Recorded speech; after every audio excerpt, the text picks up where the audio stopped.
Hola, my squidgy amigos. Welcome to my live book reading.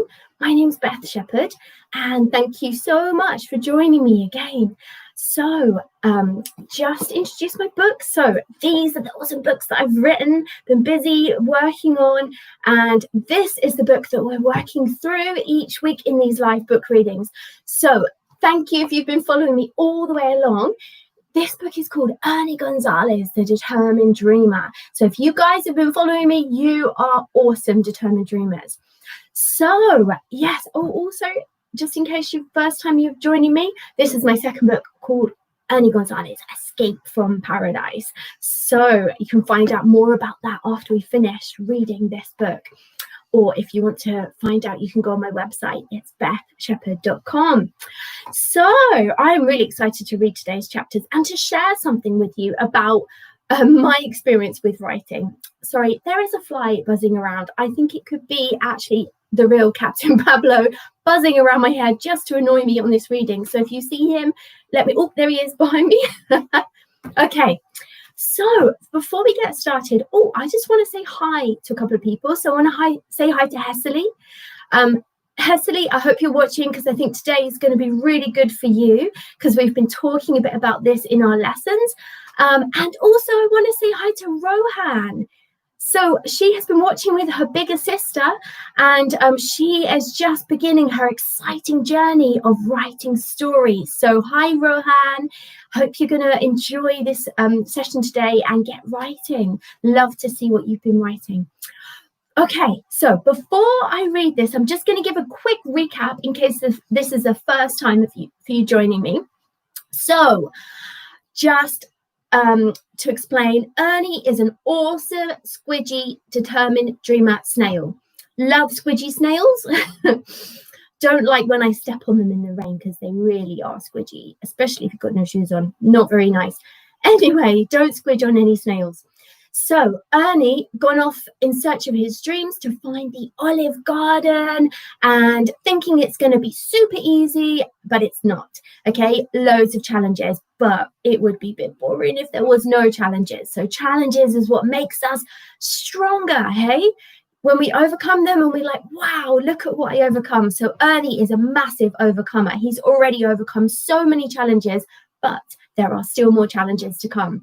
So the end of last session, okay, we left Ernie wondering if his friend Bruce had been squashed and never will be seen again. And he thought he had come to a squishy end. So we'll find out whether he has or not. So prior to that, Ernie has found his precious olive garden and loves it. Bruce can't believe that it actually exists because he thought it was just his crazy idea and it didn't really exist. Bruce loves it. Nothing could tear him away from it. But Ernie has realized that he turned his back on something important, or should I say some people that he needed to help, and he's left them behind to go in search of his garden, and he's realized he can't enjoy his garden knowing he's done that, and he has to give it all up even if he loses it forever and go and help those other snails. Brilliant, Ernie. Great lesson that we can learn from Ernie about putting other people first and helping people. So it's brilliant. So I hope Ernie gets all of those things, his friends and his garden, but let's see. So I just want to read the last paragraph of last chapter because today's tip is going to be about details and information. Sounds really boring, I know, but when you're writing a story, so much of your story is going to be details and information, okay? So you probably don't think of a story of having details and information. You think of that of being something more factual and that your story is all going to be made up of excitement and action sentences and things like that. However, these details and information that you must include that make up a big part of your story are what moves your story along and what helps your story to have more excitement and interest. So for example, sometimes you need to just explain something before you can then add in the action. So little thing that I want to share with you is when I wrote this last chapter that we read last session and the one I'm going to read you today, I really struggled with it. okay, because I want to describe the snails coming down off the legs. So first of all, sliding up onto the dog's leg and the dog's legs, and the dog's carrying them up to the rubbish truck. Okay, that in itself was quite tricky to explain. So once I'd done that, then I had an even trickier task. I wanted to describe the snails using the tyre, sticking to the tyre, and as the tyre moves round, once it gets up to the top, you know, the metal bit where the car starts at the top, okay, hopping onto that. So it's quite tricky to describe. And also then when one of them gets stuck and disappears, and don't want to give away the next chapter too much, how do I describe that? So I struggled with this, and then I realized I am going to have to take my time, and I'm going to have to explain it in great detail, but not too much detail so the reader gets bored, or maybe break it up with a little bit of dialogue or a little bit of action or a little bit of how the character feels. But I'm going to have to explain in detail. I can't just say he jumped on the dog's legs. Okay, because it could leave the reader thinking, what? I don't understand. And then I lose the reader altogether. They're confused. Okay, so I had to do this. And I remember writing this more than a couple of times, quite a few times, and scratching my head a little bit and thinking, how do I communicate my idea? Now, when I'm teaching some of you guys story writing, I notice this is something that you struggle with. You have a brilliant idea in your head. It's awesome because you guys are full of awesome ideas, okay? Never short of awesome ideas. But it's communicating your ideas in your story so that your reader understands what's in your head. And all I can say is take your time, check your work. Okay, so listen to this last paragraph and then we'll read the next chapter. And I want you to listen in this paragraph and the next one about how I have had to explain some details and information in this part of the story. Okay, Ernie held his breath. The truck stopped and the bin men threw more bags into its mouth. Bruce, where are you? Ernie panicked. So see how I've used bit of dialogue, short sentences, just to keep the excitement going whilst I explain my details. He couldn't find his friend anywhere. It didn't look good. Without hesitation, he slid down the dog's leg and up onto the tyre. Then he worked his way up towards the wheel arch. He was almost there when he felt the wheel beginning to move as the truck drove off once more. So it's not exciting, but it's detail. It's telling us what is happening in the story. The tyre turned with Ernie on it. With great speed, he passed the wheel arch. He stretched up to grab hold of it, but missed it. And before he knew it, he found himself heading towards the sun-scorched concrete road. No, he cried. His adventure was about to come to a squishy end. Okay, I'm so sorry. It was not Bruce, it was Ernie that was about to come to a squishy end, and he doesn't know where Bruce is. So can you see how I have had to say some boring stuff to explain my idea, but I've tried to make it as interesting as possible. So I'm hoping you'll apply that with your story writing. Okay, let's crack on with today's awesome chapter. So, an unusual ride. It was a hot morning in the beautiful little village of Vinuela. All was quiet and peaceful, except for the low rumbling of the rubbish truck as it wound its way up the steep hill through the old streets. People were beginning to set off for work, and shops were starting to open. Everything was calm and peaceful. But for Ernie, this was turning out to be his worst nightmare. His friend had just been squashed, and it looked as if he was beginning to head as if he was heading for the same disastrous fate. With all the strength he could find, he tried to slide himself up the tyre and away from the ground.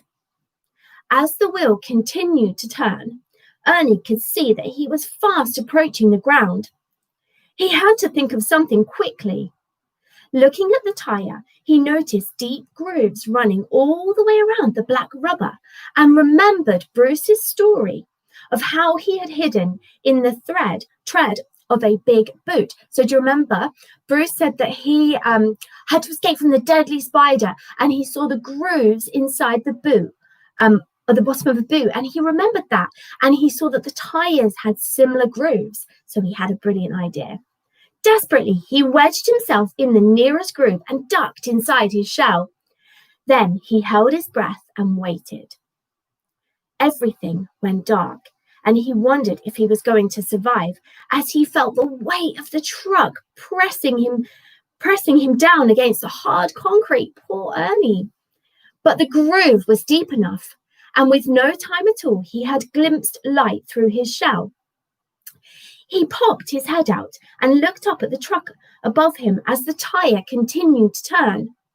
To his amazement, there, sitting on the wheel arch, was Bruce. Ernie sighed with relief. "Stretch out your tentacles. I'll pull you up," Bruce called cheerily. Ernie reached out as far as he could, but it was no good. He was stuck. Suddenly, he felt the cotton bud in his rucksack prodding into his back, and he had an idea. Reaching back, he grabbed it and threw it up to Bruce. "Try this," he shouted. "It might just work." Bruce caught the cotton bud with both tentacles, and as his friend passed him in the tyre, he slid it under Ernie's shell and pushed down on the other end as hard as he could. Pop! Ernie burst out of the groove and flipped high up into the air before tumbling down and landing splat right next to his buddy on the wheel arch. "You ripper! That was a corker of a landing, Ern." Ernie looked at Bruce, puzzled. "What did you say?" he asked, baffled. That's some of Bruce's Aussie slang. "Nice one, mate. I'm glad you could join me." The pair looked at each other and burst out laughing. They laughed so much their bellies ached. Ernie had never laughed so much in his short life. When they finally stopped, he looked at his friend with pride. "I really thought I'd lost you," he said, realizing that he couldn't do this without him. Let's just have a look. Just one small picture on these 2 pages. I think that's Bruce with his hat. "Okay, I really thought I'd lost you," he said, realizing that he couldn't do this without his friend. It's an important thing that he just realized, the importance of his friend. "You can't get rid of me that easy. We have work to do," Bruce said. "I knew you'd come along," Ernie said as he slid his cherry pip hat neatly back on his head. Bruce shot him an embarrassed look. "What do you mean?" he said, slightly sheepishly. "I know you can't say no to an adventure. I know you too well, Bruce." And the 2 friends sat back on the wheel arch of the truck, giggling again as they watched the dogs running behind them. "Aren't you glad you're not a dog?" said Ern. "Sure am," said Bruce. "Having 4 feet must really get in the way." He laughed. "Yes, and I'm so glad I'm not a fly. Look at that thing. The dog's going to gobble him up at any minute."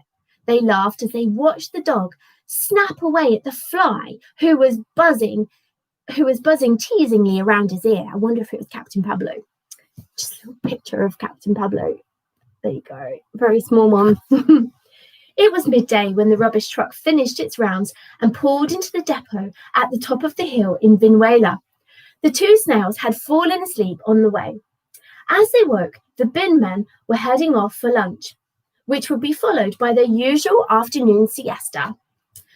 The dogs were already dozing in the shade, enjoying a nap themselves. Once everything was quiet, the snails slid down the side of the truck onto the hot road. "Ouch! It's hot!" they yelled as they danced up and down. "Ooh, ouch! Ooh!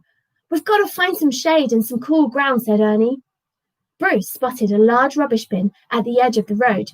He quickly rolled himself up in a ball and dived underneath it, closely followed by Ernie. "Phew, it's much cooler under here. A few more seconds on that road and we would have been fried dog food." Ernie shuddered at the thought of it and wished Bruce didn't have to be so descriptive. "At least we're safe now," he thought, as he sat back in his shell and began to devise a plan. The next part of the plan: how to round up the snail population of Vinuela. Wow, so they have made it to the top of the village of Vinuela, back to where Ernie started his whole adventure. And now they've just got to find the snails of Vinuela and rescue them. Sounds super easy, but I wonder, we've still got quite a few chapters to go. So I wonder what obstacles they are going to find. And I imagine when you are about this big, there is going to be a lot of obstacles, and you have no feet. Although they don't think that feet are actually a great thing. They think that feet are quite annoying. So that's interesting. Hey, not having any feet is a better thing. Okay, so on today's activity. Right, so I have created a worksheet for you. Okay, so if you would like to do this worksheet, you can go on my website and download it for free. Okay, I will put it up there later today. So it will be one about teamwork. So today is going to be about teamwork, because as you notice in this story, Bruce, Ernie realized that he couldn't do this without his good friend Bruce. And Bruce realized that he didn't really want to miss out on the adventure, and how they couldn't have done it. They needed each other. Okay, one person filled in the gap for the other person, and they helped each other when one person was struggling. So they worked really well as a team. And I know you guys would have learned all about teamwork at school, and it is so important, because we can't do much just on our own. We need each other. Okay, so the worksheet is some activities about teamwork, and then I have a great challenge for you. Once you've filled out the worksheet, okay, if you don't want to fill out the worksheet, it's no problem. You can still do the second activity. There are 2 activities today. So the next one is, I want you to write a story about teamwork. So you could also, if you feel like you could instead write a diary entry, okay, because on the worksheet, there is something about teamwork, and what was do you have an experience of you doing something, working together as a team? So you might want to write a diary entry about that. But if you want to write a story that has teamwork in it, that will be awesome too, and I would love to see that.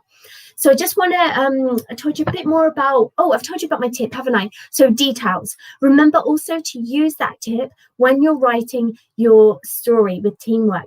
You may have lots of details that need to be included in that.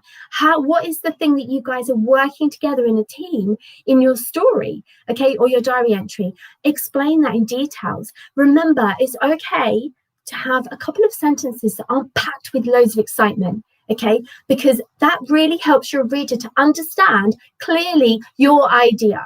Okay, and then you can quickly add some more excitement and some dialogue. So I hope that helps you. Don't forget to go onto my website and see download some worksheets on there, and you can find out more about my books. Have a great day. See you on Thursday. Bye.